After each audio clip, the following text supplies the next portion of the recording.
Hello boys and girls, welcome to my channel, I'm for Classic and welcome to BenchART. So for today what I do have in here it is Decay of Logos. This game it is developed by Amplify Creations and it is using Unity engine. So Amplify Creations it is a developer team that contains only 4 guys or girls, I don't know. And most of them are Portuguese, so they are from my country, and this is special because it is very rare. I believe only last year we had a developer that did develop Dakar game, and it was kind of mediocre. Unfortunately, this one have gone more or less through the same path, which I will carefully explain a little bit later. So this is the graphical settings. I'm playing the game maxed out, with the exception of shadow distance, which I'm going to explain why, because when I put the shadow distance into the max, what really happens is the shadows look worse, despite they do render into the distance. Into more distance, I mean comparing to the median, they also look worse. This also happens to me in Rust, so I believe this is also something related with Unity engine. So I prefer to use much less distance, alright, from the shadows, but they look much more beautiful. Also, the more I reduce the shadow distance, the more demanding it gets. So it is a little bit weird, alright. But like I said, I like to keep this, so all the rest of the settings are completely maxed out. Alright? Okay. So, how about the requirements of this game? I mean, I'm playing the game maxed out, it should be kind of lightweight. Yeah, the game asks for an FX 8350, 4 gigs of RAM and an HD 7850. I will call this a dumb requirement, because I'm running the game with a Phenom II X4 above 60 frames per second, as you can see, average of 91 and a 1% of 63. And the HD 7850, which they claim to be the minimum to play this game, it is actually playing the game at 1080p, maximum settings, above 60 frames per second. So, just like most of the games nowadays, the requirements are a joke. The minimum requirements of this game are completely enough to max out this game with no issues whatsoever. Alright? Well, not entirely without issues. This game stutters from time to time while traversing the map. This is nothing new at all. Some games using Unreal and Unity have these issues. These game engines do this a lot of times with a lot of games, and unfortunately Decay of Logos it is no exception. Although there are other issues in this game which affects a lot the smoothness. For example, I'm having in here 95 or 94 frames per second, but it does not look like that, you know, because there is a frame pacing issue and you can't really see it on MS Afterburner, but there is a way to fix it. You need to use a VSync or lock the frame rate to 60 frames per second. If you do this, the frame pacing issue it is fixed, although the stuttering while traversing the map still continues anyway. But like I said, it's not really that bad. It's something that we see in many other indie developer games using Unreal or Unity. Alright, so I believe everything have been talked about the performance. So now let's jump into the game. Decay of Logos it is a game that focuses a lot in Dark Souls. Most of the gameplay and elements and stuff it is from Dark Souls. Even the barrels, sometimes you destroy a barrel or a chest which you believe to contain an item and there is a monster in there. So they copied a lot of stuff from Dark Souls. Unfortunately the stab on the back, they didn't really copy it from Dark Souls. Either that or I didn't really find out a way to do it. So it is a little bit more challenging at times than Dark Souls, alright?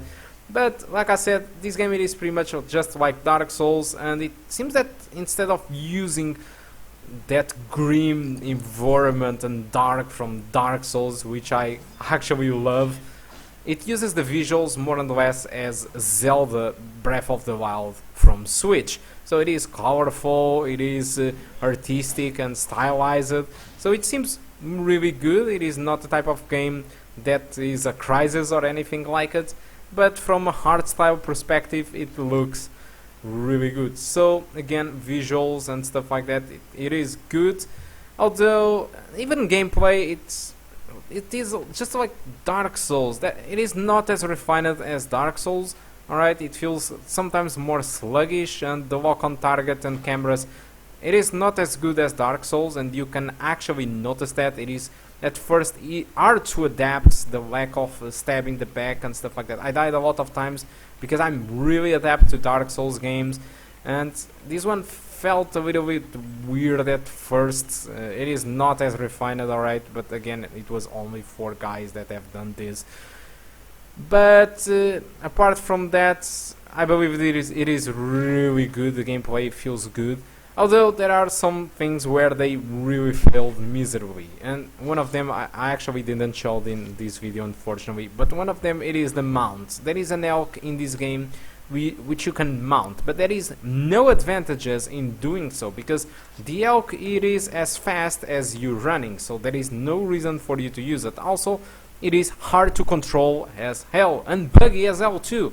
So Roach from Witcher 3 seems like a dream comparing to this. Alright, it is true. Elk controls are bad, tanked, and it is bugged, because sometimes there is a puzzle where you need to place the elk at some point, and suddenly it doesn't want to stay at that point and starts to run through the map. So yeah, there are some issues with the mount. I really hope they fix that.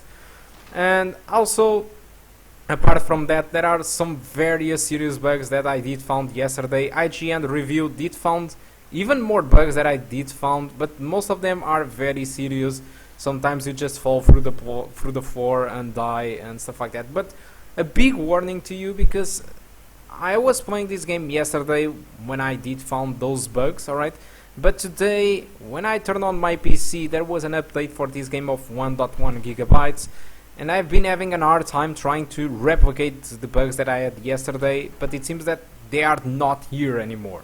So the IGN review, where they gave like a score of 3 or 3.7, which they claimed that the main issue with this game, it was the bugs and the optimization on the consoles, for example. I believe it is fixed. I don't have the confirmation for this, so probably you should investigate a little bit more, or if I found more bugs and stuff like this, I might leave on the description of this video. But since that 1.1 gigabyte update, I haven't been finding any of those groundbreaking bugs. Unfortunately, the elk is still a tank and hard to control, alright? There are other issues with the game. Unfortunately, the game, it is a little bit repetitive, alright? The enemies are mostly the same most of the time. Of course, there are variances from what they dress and the clothing. There is another thing that I'm not entirely sure, but I believe it happened to me like 2 times. For example, I'm fighting one guy and it is easy to kill, and the guy hits me in the face and I lose like 25% of HP. But there is no issues with that. I heal myself to the max, and then I'm going to try to kill a guy that is exactly the same as the other guy, and that guy, it is much more harder to kill, and he just slaps me in the face and I instantly die. Alright, this is an issue because the guy, it isn't looking different than the other, so it is hard to identify which one will be a challenging opponent or not. And the second thing is that if they included a level above of the HP bar, that could be useful for us to not get these surprises. Although, like I said, it might be an issue with me. I might not have been able to identify a difference in those characters, in those enemies, but they actually looked a lot like the same, and I believe I got tricked and pissed off by that, because I just got killed many times because of things like that. Maybe I wasn't just paying attention, but if you are going to play this game, keep that in mind, alright? So, one of the good things about the game is that it seems that Amplify Creations understands that their game, it isn't really the last cup of tea of the world, alright? And the price that they are asking for the game, it is only $19.99. So it is a very cheap price, so 20 bucks, what is that? It is nothing for a release price. And if you want to play a different Souls-like game, then this is the choice for you. So guys, without too much more stuff to talk about, thank you a lot for watching. I will start a playthrough on my secondary channel called For Classic. So if you are not subscribed to the channel, there is a link on the description.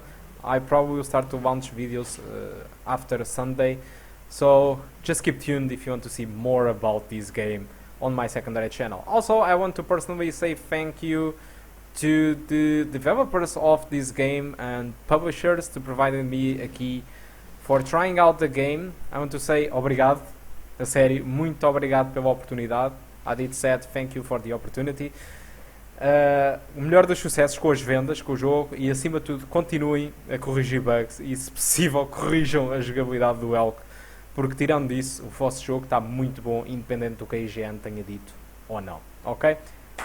So guys, that's all. Hope you keep enjoying the rest of the gameplay, and I do hope to see you soon. Goodbye.